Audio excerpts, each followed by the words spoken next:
केंद्रीय गृह मंत्री अमित शाह ने कहा कि कांग्रेस ने झूठ बोलना शुरू किया कि हम आरक्षण की सीमा को 50% से बढ़ा देंगे। 2 राज्यों में धर्म के आधार पर आरक्षण दिया गया है, यह असंवैधानिक है। इन्होंने क्या किया? झूठ बोलना शुरू किया कि हम आरक्षण बढ़ा देंगे, आरक्षण बढ़ा देंगे। आरक्षण बढ़ाना चाहिए।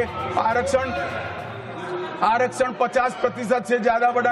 ये क्यों बढ़ाना है मैं बताना चाहता हूँ। मान्यवर, झूठ नहीं, असत्य। झूठ की जगह असत्य। चलिए मान्यवर, आपने भी करेक्ट किया था। खड़गे जी की बात को स्वीकार कर लेता हूँ। उन्होंने झूठ नहीं बोला, वो सत्य से परे बोले हैं, वो नहीं बोलना चाहिए। मान्यवर, इन्होंने 50% से ज्यादा आरक्षण करने की वकालत की।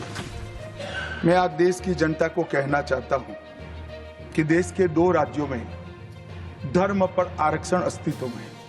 धर्म के आधार पर आरक्षण ये गैर संवैधानिक है। संविधान सभा की कोई भी डिबेट आरक्षण के प्रावधान करने वाले आर्टिकल की पढ़ लीजिए। इसमें स्पष्ट किया गया है कि कोई भी आरक्षण धर्म के आधार पर नहीं हो सकता।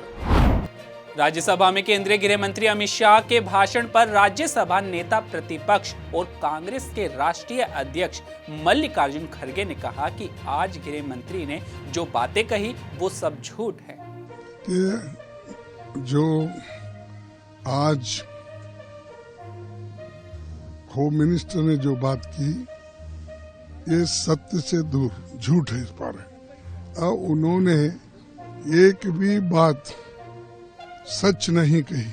जैसा कि अंबेडकर स्टैचू इसके जमाने में थोड़ी बनी, बॉम्बे में बिठाया, हमारे कर्नाटक में बिठाया, उसके बाद यहाँ पर दिल्ली में पार्लियामेंट के सामने बिठाया। क्या इन्होंने बिठाया? ये सब झूठ है, सारी चीजें झूठ है। एक राष्ट्र एक चुनाव विधेयक पर पूर्णिया से निर्दलीय सांसद पप्पू यादव ने कहा कि आप किसी भी मुद्दे को उठाकर देख लीजिए, आपको समझ आएगा कि किसी भी परिस्थिति में एनडीए सरकार के पास 2 ही मुद्दे हैं। ये हल्की बातें हैं। अब हमको बताओ, 6 साल अटल जी, 11 साल मोदी जी, 300 पहले था। आज इनके पास संख्या भी नहीं है। ये मुद्दों को हमेशा उलझा के रखने की इनकी प्रवृत्ति। इन्होंने कोई एक रिफॉर्म की बात बोलो। नोटबंदी के बाद दोबारा चर्चा हुई, जीएसटी के रिफॉर्म पर फिर कभी बातचीत होती है, जाली नोट पर कभी दोबारा बात हुई कि क्या आया, क्या नहीं आया, कितना नहीं आया, कहाँ है। ब्लैक मनी पर बातचीत हुई, 15 लाख रुपये पर बातचीत हुई, ब्लैक मनी लाने पर कोई चर्चा हुई। आप किसी मुद्दों को 2 करोड़ नौकरी पर फिर दोबारा चर्चा हुआ, रिजर्वेशन पर चर्चा हुआ, जाति जनगणना पे चर्चा हुआ। आप किसी मुद्दों को उठा करके देख लो, कोई भी मुद्दा, आपको लगेगा कि किसी भी परिस्थिति में ये बस इनके पास 2 मुद्दे हैं। वायु गुणवत्ता में गिरावट के बाद 16 दिसंबर को पूरे एनसीआर में ग्रेप 4 उपाय तत्काल प्रभाव से लागू हो गए हैं।